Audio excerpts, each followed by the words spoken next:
একটি বল, দুটি গোলপোস্ট আর ৯০ মিনিটের মাঠের লড়াই। আপাতদৃষ্টিতে অত্যন্ত সরল এই খেলাটি আজ বিশ্বের সবচেয়ে বড় আবেগের নাম ফুটবলের সর্বোচ্চ নিয়ন্ত্রক সংস্থা ফিফার পরিসংখ্যান অনুযায়ী বিশ্বজুড়ে প্রায় ৪০০ কোটিরও বেশি মানুষ প্রত্যক্ষ ও পরোক্ষভাবে ফুটবলের সাথে যুক্ত। কিন্তু সাধারণ একটি খেলা কিভাবে বিশ্বজুড়ে এই একচেটিয়া রাজত্ব তৈরি করল? ক্রীড়া ইতিহাসবিদদের মতে ফুটবলের গল্পটা আজ কিংবা কালকের নয়, এর পেছনে রয়েছে হাজার বছরের ইতিহাস। প্রাচীন চীন, গ্রিস কিংবা রোম, সবখানেই কোনো না কোনো ফর্মে বল খেলার অস্তিত্ব ছিল। তবে আজ আমরা যে ফুটবল দেখছি তার আধুনিক রূপায়ণ ঘটেছে ইংল্যান্ডে। ব্রিটিশ সংবাদ মাধ্যম বিবিসির তথ্য অনুযায়ী 1848 সালের ক্যামব্রিজ রুলস এবং পরবর্তীতে 1870 সালের প্রতি দলে 11 জন খেলোয়াড় থাকার নিয়মই ফুটবলকে আজকের এই প্রাতিষ্ঠানিক রূপ দিয়েছে। তবে ফুটবল শুধু এই নিয়ম কানুনের চার দেয়ালেই বন্দী থাকেনি, কালক্রমে এতে যুক্ত হয়েছে নান্দনিক কৌশল। ডাচ কোচ রাইনাস মিশেলস ফুটবল দুনিয়াকে পরিচয় করিয়ে দেন টোটাল ফুটবল ধারণার সাথে।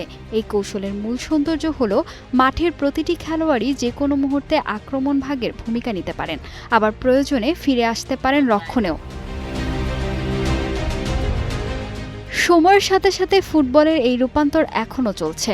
বর্তমানের আধুনিক ফুটবলে যুক্ত হয়েছে VAR এবং গোল লাইন প্রযুক্তির মতো অত্যাধুনিক সব ব্যবস্থা, যা মাঠের রেফারিদের সিদ্ধান্তকে করছে আরও নিখুঁত।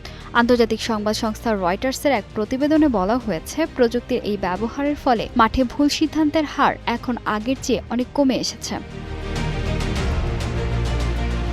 আর ফুটবলের এই উন্মাদনা যখন তার সর্বোচ্চ চূড়ায় পৌঁছায় তখন তাকে বলা হয় ফিফা বিশ্বকাপ। 1930 সালে উরুগুয়েতে শুরু হওয়া এই টুর্নামেন্ট আজ বিশ্বের সবচেয়ে বড় ক্রীড়া উৎসবে পরিণত হয়েছে। বিশ্বকাপের এই দীর্ঘ ইতিহাসে এখন পর্যন্ত সবচেয়ে সফল দল ব্রাজিল, যারা সর্বোচ্চ 5 বার এই ট্রফি নিজেদের ঘরে তুলেছে। তবে চলমান 2026 সালের এই বিশ্বকাপ ফুটবল ইতিহাসে সম্পূর্ণ নতুন এক দিগন্তের সূচনা করেছে। এবারই প্রথম বিশ্বকাপের মূল পর্বে 32টির পরিবর্তে রেকর্ড 48টি দল অংশ নিচ্ছে। তবে টুর্নামেন্টটির সবচেয়ে বড় চমক কিন্তু অন্য জায়গায়। আন্তর্জাতিক ক্রীড়া বিশ্লেষকদের মতে এবারের আসরেই প্রথম বিশ্বকাপে অংশ নিচ্ছে রেকর্ড সংখ্যক মুসলিম সংখ্যাগরিষ্ঠ দেশ। মরক্কো, সৌদি আরব, ইরান, তিউনিসিয়া কিংবা কাতারের মতো দেশগুলোর ফুটবল মাঠে এই নতুন শক্তির উত্থানকে রয়টার্স অভিহিত করেছে ফুটবলের নতুন বিশ্ব রাজনীতির এক অনন্য ইঙ্গিত হিসেবে।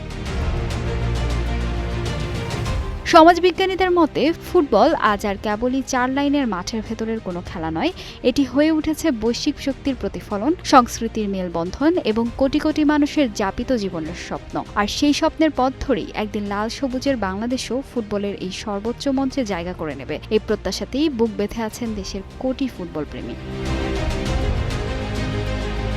ফাহিমা সুরভি, নিউজ ডেস্ক, গ্লোবাল টেলিভিশন।